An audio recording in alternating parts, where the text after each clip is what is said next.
Friends, இன்றைக்கி நம்ம என்ன பார்க்க போகிறோம்னா ஆட்டு நுரையீரலை வச்சு ஒரு குழம்பு எப்படி செய்கிறதுன்னு பார்ப்போம்.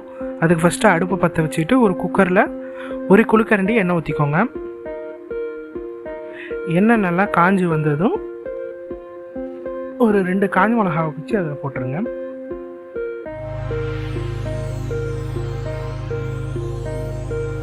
காஞ்ச மிளகா நல்லா வெந்து வரட்டும்.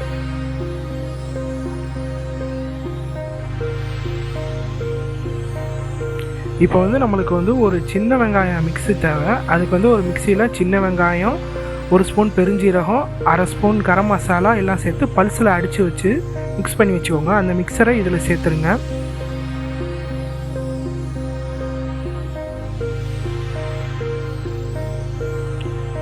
இப்போ சேர்த்து நல்லா எல்லாத்தையும் ஒன்றா நல்லா கிண்டி விட்டுருங்க.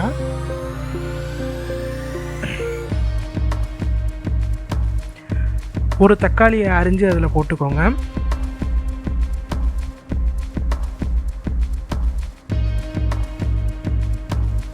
ஒரு ஸ்பூன் இஞ்சி பூண்டு விழுது,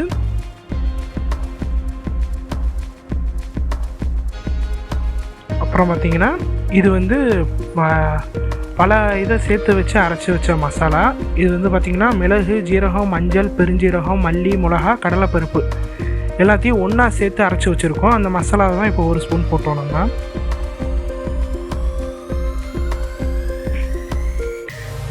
இப்போ நம்ம சுத்தம் பண்ணி வச்சுருக்க நுரையீரலை எடுத்துக்கோங்க. ஆட்டு நுரையீரல் அதை குக்கரில் போட்டுடலாம்.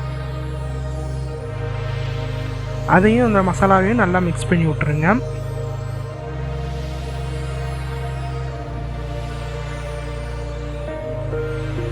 இப்போ ஒரு உருளைக்கிழங்க அரிஞ்சு வச்சு உள்ளே போட்டுருங்க.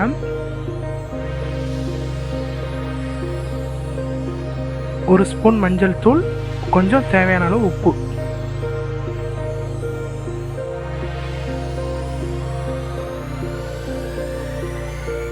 எல்லாத்தையும் மிக்ஸ் பண்ணிக்கிட்டு ஒரு 2 டம்ளர் தண்ணி ஊற்றிடுங்க. தொப்சா நுரையீரல் வேகிற அளவுக்கு தேவையான தண்ணி. இதை சில பேர் தொப்சான்னு சொல்லுவாங்க.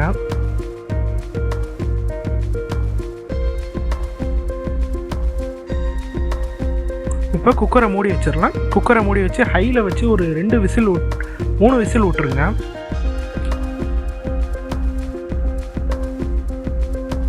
ரெண்டு அல்லது 3 விசில் விட்டிங்கன்னா நல்லா வெந்து வந்திருக்கும்.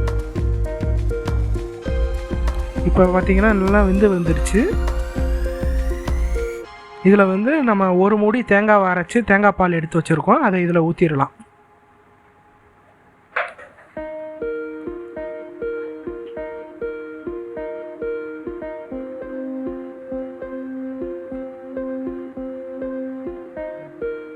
தேங்காய் பால் எல்லாத்தையும் நல்லா மிக்ஸ் பண்ணி விட்ருங்க.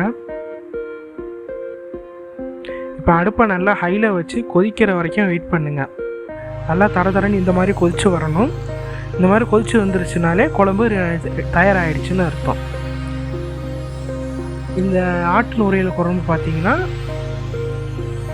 டிஃபன் ஐட்டத்துக்கு சூப்பராக இருக்கும். இட்லி, தோசை, சப்பாத்தி இந்த மாதிரி ஐட்டத்துக்கு ரொம்ப டேஸ்டியாக இருக்கும். ட்ரை பண்ணி பாருங்கள். எப்படி இருக்குன்னு கீழே கமெண்ட் பண்ணுங்கள்.